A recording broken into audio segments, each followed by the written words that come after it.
Alamin naman natin ang mga naging kaganapan sa mundo ng international sports scene sa report ni teammate Carl Velasco.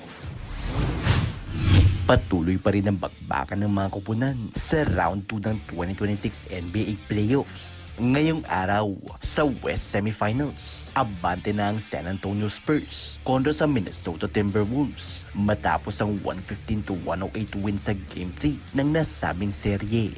Isang dominanting performance ang pinamalas ni reigning Defensive Player of the Year Victor Wembanyama matapos ang 39-point night nito kasama ang 15 huge rebounds at 5 rejections. Hindi naman nagpadaig si Wolves star guard Anthony Edwards matapos ang isa ring 30-piece kasama ang 14 rebounds at 6 dimes. Samantala, mananatili ang series sa Twin City para sa Game 4 na gaganapin ngayong araw. Sa kabilang banda, isang panalo na lang ang kailangan ng reigning NBA champions Oklahoma City Thunder para tuluyan ang wakasan ng title bid ng Los Angeles Lakers. Isang 131-108 blowout win ang naibulsa ng Thunder squad sa Game 3 ng West Semis. Sa pangunguna ni sophomore guard AJ Mitchell, hawak ang 24 points, 10 assists, at 4 rebounds. Habang 23 markers naman ang bitbit ni League MVP Shai Gilgeous-Alexander kasama ang 9 dimes,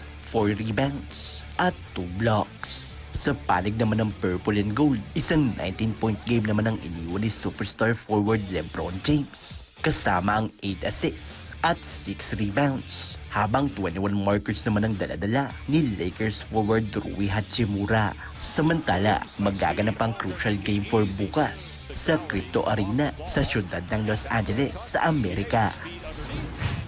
Sa tennis naman, napasa kamay ni world number 1 Jannik Sinner ang round of 64 wins sa pagsisimula ng Italian Open nitong nakaraang linggo. Isang 6-3 at 6-4 win ang naibulsa ng home bet kontra kay Austrian netter Sebastian Ofner sa isang jam-packed center court atmosphere sa syudad ng Roma kung saan patuloy ang dominasyon nito nang makuha rin ito ang ika-24 na sunod na panalo sa loob lamang ng 1 hour and 40 minutes. Gumawa rin ng kasaysayan ng Italian netter nang mapasama ito sa hanay ni tennis legend Roger Federer sa mga manlalarong may 29 consecutive Masters 1000 wins. Samantala, aabante na ang 24-year-old sa round of 32 ng torneo kung saan nag-aabang si Australian netter Alexei Popyrin para sa sagupaan ngayong araw.